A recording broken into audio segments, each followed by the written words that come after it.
And speaking with the mayor of Chicago is MS Now reporter Maya Eglin. She's in downtown there. We have a protest, certainly we can hear behind you. It's kicking off at this hour. So as you get the mayor ready to speak to him, talk about what's driving the folks to come to Chicago streets and protest today. Yeah, Alex, take a look at this crowd. There are a ton of people behind me. We're backstage right now. I've been hearing from folks that they're angry, they're frustrated. They've been watching everything happen on their TV screens and on their phones. But I think someone who's heard a lot about this is Mayor Brandon Johnson. Thank you for joining us today. You're welcome. Thanks for being here. Tell me why you wanted to come out and what's your message for the community here? Well, it's pretty straightforward. We have to end the assaults against working people. We have to end the assaults against immigrants and end these endless wars. Affordability is becoming increasingly a bigger challenge for people across this country at a time in which the ultra-rich have received the greatest tax breaks in the history of America. This is really about sending a message to those ultra-rich individuals and, of course, the Trump administration that's protecting them, that working people are going to stand united to make sure that our values are protected. There's been so much pain since we've all been watching what's unfolding at the Broadview Center. For the community members that have told me today, they feel scared to go outside. They feel attacked. What's your message to them? Well, that's exactly what the Trump administration wants. We're stronger when we stand together. That's why I've used executive orders, I've used litigation, we've used legislation, and we're using organizing on the ground to protect working people. Last week I was out in Little Village. This week I was in Chinatown supporting our small businesses, encouraging more and more people to participate.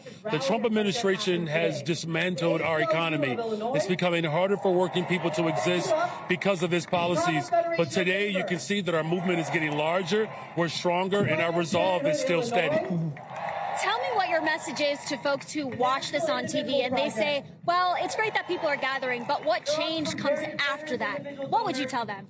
We have to get active. First of all, we have to make sure that we're participating in our democratic process.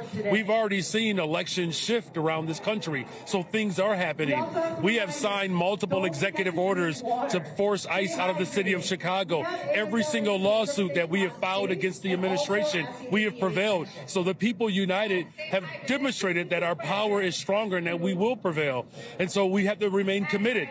Those that came before us fought the same type of system that is trying to dominate us today. I'm so glad that they didn't give up on us. That's why we have civil rights. That's why we have the rights for women. That's why we have rights for immigrants.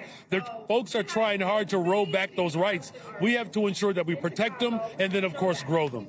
And what are you hearing from folks specifically in Chicago? What are they most frustrated about right now? Affordability is on everyone's mind. That's exactly right. It's affordability. That's why I put forth a $1.25 billion bond to build more affordable homes, to support our small businesses. It's the largest investment in the history of Chicago.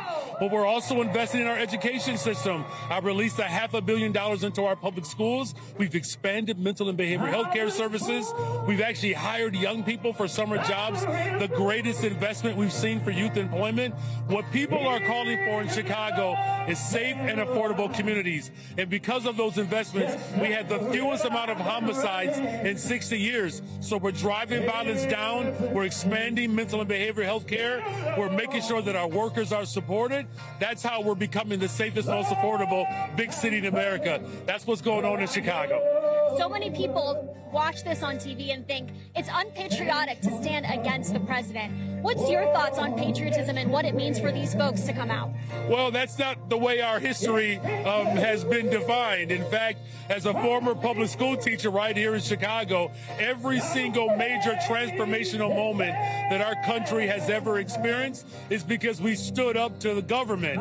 And that's why the Trump administration is trying so hard to suppress votes, to create intimidation and fear. But we're not afraid here in Chicago. It was Dr. King who came here 60 years ago, and he said that if we do it right in Chicago, we can do it anywhere in the world. So we're doing it right here in Chicago. So look out, world. Mayor Johnson, thank you so much. Thank you so much. Alex, I'm going to toss it back to you. Mayor Johnson's about to head over on stage. We'll be talking to folks all day long, and we'll keep you posted.